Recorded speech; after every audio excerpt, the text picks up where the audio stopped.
putusan aturan main itu, ya kalau prosesnya sudah jalan, pertandingan sudah dimulai, ya harus diberlakukan untuk pertandingan berikutnya.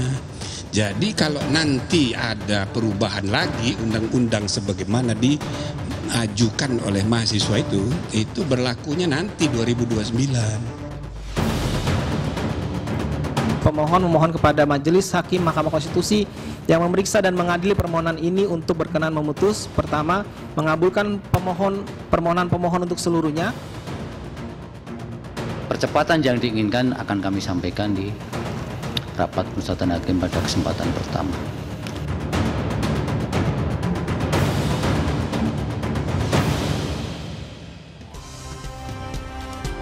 Masih bersama saya Maido Pelfrina di program Rumah Pemilu Kompas TV. Saudara, sejumlah kalangan berharap Mahkamah Konstitusi dapat menyelesaikan pemeriksaan pengujian kembali pasal 169 huruf Q Undang-Undang Nomor 7 Tahun 2017 soal syarat batas usia minimal calon presiden dan calon wakil presiden secara cepat. Ini diminta demi kepastian hukum setelah munculnya polemik pada pencalonan presiden di pemilu 2014 atau 2024 ini. Nah, menyusul dengan adanya pemaknaan baru pada putusan perkara nomor 90 tahun 2023, benarkah nasib Pilpres 2024 ada di tangan Mahkamah Konstitusi? Sore hari ini sudah bergabung bersama kami di studio mini Kompas TV yang ada di KPU RI bersama dengan pakar hukum tata negara Profesor Juanda. Selamat sore, Prof. Sore. Assalamualaikum warahmatullahi wabarakatuh. Waalaikumsalam warahmatullahi wabarakatuh. Yang pertama adalah sebelum kita bicara lebih lanjut, siang tadi yang sama-sama kita lihat, yang sama-sama publik lihat adalah soal pemilihan Ketua Mahkamah Konstitusi yang terpilih Soehartojo dan wakilnya Saldi Isra. Apa yang bisa kita lihat dari ini dengan komposisi ini? Ya, saya kira begini ya. Kalau saya lihat dari komposisi ini kan Pak Soehartojo ini kan dari Hakim Mahkamah Agung dulunya, kan bukan dari pemerintah atau presiden atau dari DPR. Artinya beliau adalah hakim karir di Mahkamah Agung, kemudian diutus untuk mewakili Hakim Konstitusi bersumber dari Mahkamah Agung. Artinya kalau dari kredibilitas dan melihat dari pengalaman karirnya ini cukup bisa menjanjikan sebenarnya. Cukup mentereng ya. Ya, tapi dengan demikian itu tergantung pada performan beliau nanti, apakah memang mau membawa Mahkamah Konstitusi lebih baik, marwahnya lebih dipercaya, kemudian meningkat kepercayaan masyarakat, tergantung beliau bersama tentunya internal beliau sendiri, dukungan dari hakim-hakim yang ada. Saya kira beliau tidak bisa bekerja sendiri walaupun ya beliau ketua. Dan tentu dorongan dan dukungan dari manajemen atau sumber daya yang ada di Mahkamah Konstitusi selain dari hakim itu juga menentukan. Nah, disinilah saya kira letaknya bagaimana 1 bulan, 2 bulan ke depan beliau harus melakukan satu perombakan yang sangat mendasar, apakah dari segi integritas, apakah dari kemampuan atau manajemen dan lain-lain, sehingga image dari masyarakat misalnya melihat bahwa Mahkamah Konstitusi sudah terpuruk dan degradasi kepercayaan. Saya kira ini merupakan sebuah tantangan yang sangat khusus bagi Soehartojo, dan tentu kalau misalnya Profesor Saldi Isra kan sudah selama ini menjadi wakil ketua ya. Tinggal dan juga masih lama juga ya nanti masih bisa berkarir di sinergitas antara wakil ketua dan ketua yang baru kemudian didukung oleh hakim yang lain tentu adalah merupakan sebuah kolaborasi yang harus dituntut ya, sinergitas yang baik. Sebab kalau hanya ketua saja atau wakil ketua tapi hakimnya bermasalah, ya nanti saya kira tidak akan memulihkan kepercayaan masyarakat, dan marwah dari hakim konstitusi sendiri masih tetap seperti ini. Saya kira membawa luka baru dan luka lama terus berjalan. Masih soal pemilihan seorang Soehartojo, Hakim Soehartojo, Hakim Konstitusi Soehartojo. Banyak juga mungkin, meskipun juga Saldi Isra sebelum mengumumkan nama Hakim Soehartojo yang terpilih menjadi Ketua Mahkamah Konstitusi, bilang memang mengerucut namanya hanya 2, Saldi Isra dan juga Soehartojo. Tapi kalau kita lihat alasan dibalik keluarnya nama Soehartojo yang terpilih menjadi Ketua MK, kenapa tidak nama seorang Arief Hidayat yang juga merupakan mantan ketua Mahkamah Konstitusi baru 1 periode dan juga bukan nama Saldi Isra? Ya saya kira yang lebih tahu itu secara internal itu adalah Kita membacanya seperti apa? Mereka ya, Hakim Konstitusi itu sendiri. Saya kira ini tentu ada subjektivitas antar hakim ya, di samping memang objektivitas. Suka dan tidak suka saya kira muncul juga dalam pemilihan ini, saya kira ya, tidak bisa lepas. Mungkin dianggap Soehartojo lebih bisa merangkul semua pihak mungkin ya. Saya pikir tadi prediksinya Prof. Saldi yang akan jadi ketua karena dia sudah bertengger di wakil ketua, kemudian setengah lagi menjadi ketua. Tetapi ternyata di luar dari prediksi saya, beliau hanya calon saja terus tetap menjadi wakil ketua. Jadi itu pertimbangan mungkin objektif secara internal, apakah soal pengalaman atau memang ya ada argumentasi karena kemarin adalah siapa ketua Pak Anwar itu dari Mahkamah Agung, sumber hakim khususnya sekarang dari Mahkamah Agung misalnya itu. Saya tebakan saya sendiri ya. Tapi semuanya saya kira terlepas dari semua pertimbangan apapun, kita berharap dari luar masyarakat ini adalah bagaimana mengembalikan marwah MK yang itu yang penting. Saya kira siapapun itu, kalaupun misalnya Soehartojo tidak mampu, maka tunggu saatnya itu akan mendapat nilai yang jelek juga atau tidak bagus nanti. Karena Prof juga sudah menyinggung nama mantan ketua MK Anwar Usman, jadi kita bahas dulu. Anwar Usman sudah dicopot jabatannya dari ketua Mahkamah Konstitusi, kemudian hanya menjadi hakim konstitusi saja, tapi memang tidak boleh terlibat sama sekali dalam pemeriksaan maupun juga nanti pengambilan keputusan untuk soal perkara pemilu. Apakah ini bisa menjamin menghindari konflik kepentingan nanti di Mahkamah Konstitusi? Sulit kita ya untuk menjamin. Saya kira ini kan manusia kan sudah diprediksi. Tetapi kita berharap ini akan meminimalisir terjadi konflik kepentingan baru ya. Ini saya kira itu harapan kita semua ya. Nah, tapi semuanya saya pikir ini pembelajaran sangat bagus dengan peristiwa ini, dengan putusan MK sehingga mencopot ketua MK itu sendiri adalah manusia yang ingin belajar dari pengalaman. Saya kira inilah momennya, saya kira mereka untuk membuktikan bahwa Tapi kenapa Anda pesimis? Kenapa Anda bilang sulit? Tidak pesimis, tapi begini, kalau kita misalnya memprediksi, apakah tidak mungkin kita bisa memprediksi seorang pikiran dan wataknya toh. Tapi minimal kita kan ingin berharap terus supaya MK itu ya kembali ke marwahnya seperti yang awalnya. Ini kan produk dari reformasi tahun 98 dan saya selalu mengatakan pada saat Prof. Jimli memimpin itu kegaduhan kan sangat minim. Terus Prof. Mahfud, saya bukan memuji hanya 2 orang itu, tapi yang saya lihat itu kan memang ternyata benar bahwa kegaduhan itu muncul dari mana? Dari kelakuan dan etik hakim itu sendiri. Tidak bisa terlepas dari masalah konflik kepentingan ini, konflik interest ini. Iya, tapi begini, kalau misalnya konflik kepentingan yang mana yang harus kita lihat? Kalau misalnya dengan katakanlah Gibran atau dengan si siapa misalnya, saya kira sudah sedikit terputus. Saya yakin itu tidak akan terjadi lagi.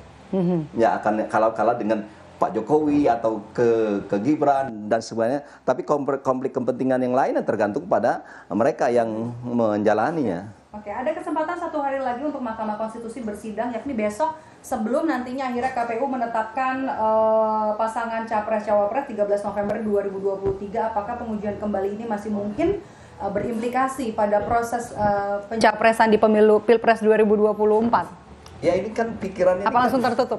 Iya, pikiran ini kan bisa berkembang. Ada yang mengatakan tidak bisa lagi. Tapi saya mengatakan kemungkinan itu masih ada. Ya, kemungkinan itu masih ada. Waktunya cukup? Cukup, kalau memang mau, kan ekspres, verbus, dan sangat cepat sekali bisa. Misalnya 3 hari, 4 hari, sebelum misalnya begini ya, kalkulasi kita ketika misalnya penetapan itu tanggal 13-14 November, penetapan Capres. Ternyata yang tinggal besok nih 1 hari. Ya, judicial review, itu misalnya yang baru, itu keluar tanggal 12 misalnya.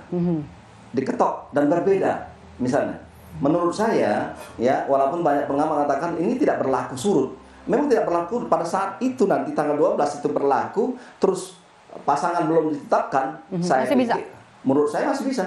Kenapa tidak? Ada azas mengatakan, ya lex posteriori derogat lex priori. Putusan atau hukum yang belakangan itu meniadakan putusan atau hukumnya sebelumnya. Nah, kita mengatakan bahwa putusan ini tanggal 12 misalnya, ya. Nah, maka saya kira itu berlaku. Maka putusan yang lama tidak berlaku lagi. Ya, ini menjadi hukum positif. Itu mengatakan, tapi ada juga mengatakan, oh nanti akan berlaku 2029. Itu sah-sah saja ya. Dan tetapi saya melihat ini peluang ini tergantung argumentasi kita. Bagaimana? Prof Juanda, sejumlah kalangan ini membandingkan beberapa perkara yang juga pernah sebelumnya diputuskan oleh Mahkamah Konstitusi yang ini berjalan cukup cepat atau bahkan sangat cepat. Contohnya saja pada saat penggunaan atau putusan penggunaan KTP untuk memilih di pemilu 2009. Apakah perbandingan ini, kalau kita bandingkan dengan pada saat itu 2009 ada gugatan, apakah perbandingan ini sebanding atau sama peliknya atau setidaknya sama peliknya dengan pengujian undang-undang materi soal batas usia capres-cawapres ini? Saya kira kan itu kalau saya lihat ini kan persoalannya kan ada time limit yang sudah ada misalnya. Kemudian tidak begitu sulit untuk memutuskan itu. Hakim sudah clear misalnya. Ketua MK tidak ikut lagi yang dulu ya, Anwar Asman tidak ikut lagi dalam perkara 141 itu kan. Tentu tergantung pada 8 hakim yang ada misalnya. Kalau memang mengatakan oh ternyata bahwa ini adalah penting dan cepat, maka ada akan asas peradilan cepat, sederhana dan ringan misalnya. Nah, kata cepat ini bisa saja diterapkan di dalam Mahkamah Konstitusi. Kenapa tidak? Dalam konteks bernegara, dalam konteks untuk menegakkan konstitusi hukum ini, kenapa tidak hakim itu memang memfokuskan sehingga dipercepat misalnya? Bisa saja. Harusnya bisa. Harusnya bisa. Kalau kita melihat setelah Anwar Usman juga tidak diperbolehkan untuk nanti memeriksa dan juga mengambil keputusan pun tentang pemilu, bisa dengan komposisi hakim ada sekarang? Kan tidak begitu sulit itu, sehingga melihat mencocokkan antara norma yang ada dalam konstitusi dengan dengan yang diuji itu pasal 69 plus melalui hasil dari putusan yang kemarin kan. Nah, itu menjadi undang-undang. Undang-undang itulah yang di judicial review yang baru yang nomor 141 itu. Saya kira tidak ada masalah dan tidak ada sulit ya kalau kita lihat. Itu kan mereka kan sudah pengalaman semua untuk menangani perkara-perkara seperti itu, tidak begitu pelik. Jadi norma-norma yang seperti itu sudah biasa saya kira. Harusnya bisa ya. Oke, pertanyaan saya kemudian menuju ke siapa yang bakal membantu Ketua Mahkamah Konstitusi terpilih Hakim Suhartoyo untuk nanti menyelesaikan sengketa pemilu nanti. Karena kan kalau kita tahu, kita melihat saja berkaca di tahun 2019 yang lalu, kemudian nanti juga sekarang ini yang paling terdekat adalah masih ada soal gugatan putusan 90, ada dari 2 mahasiswa, kemudian juga ada dari beberapa pakar hukum, termasuk juga dari seorang Denny Indrayana.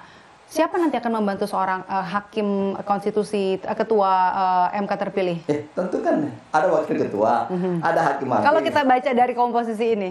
Ya membantu maksudnya gimana? Membantu dalam konteks ya membangun kepercayaan lagi atau mengkaji perkara yang ada sekarang misalnya. Ya semua hakim yang ada, tetapi kecuali yang satu yang kan tidak boleh. Beliau itu ikut dalam 141 terus dalam perkara hasil sengketa pemilu 2024 itu tidak boleh, dan ada beberapa hal yang tidak boleh, sanksi dari kemarin itu dari MK. Nah, yang lain saya kira yang membantu ya semua hakim. Saya kira itu adalah sebuah sistem ya. Termasuk perangkat-perangkat di dalamnya ya, dari panitera dan segala macam. Saya kira jadi Anda yakin Mahkamah Konstitusi yang sekarang ini dipimpin oleh Ketua MK terpilih Suhartoyo ini nanti bisa mengembalikan marwah dari Mahkamah Konstitusi di tengah polemik dari putusan 90, kemudian juga batas usia capres-cawapres di pemilu di Pilpres 2024 ini, Prof Juanda? Iya. Jadi kalau bicara yakin ini kan bicara Tuhan ya. Saya tidak optimis saya kira.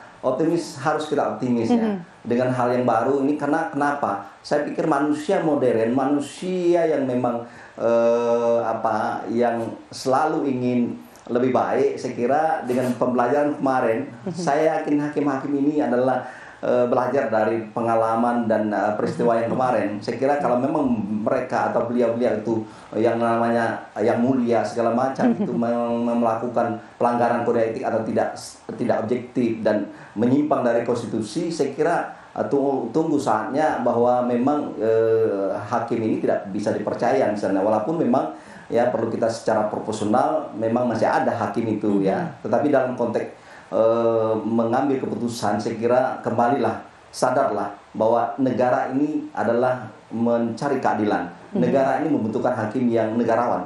Jadi bukan hakim yang bisa dipolitisir oleh elit politik atau kepentingan siapapun. Saya kira itu. Baik, itu nafasnya ya untuk nanti bisa mengembalikan marwah dari Mahkamah Konstitusi. Terima kasih sudah bergabung bersama kami langsung, bahkan hadir ke studio mini Kompas TV ada di kantor KPU, Profesor Juanda, pakar hukum tata negara. Saya selalu, Prof.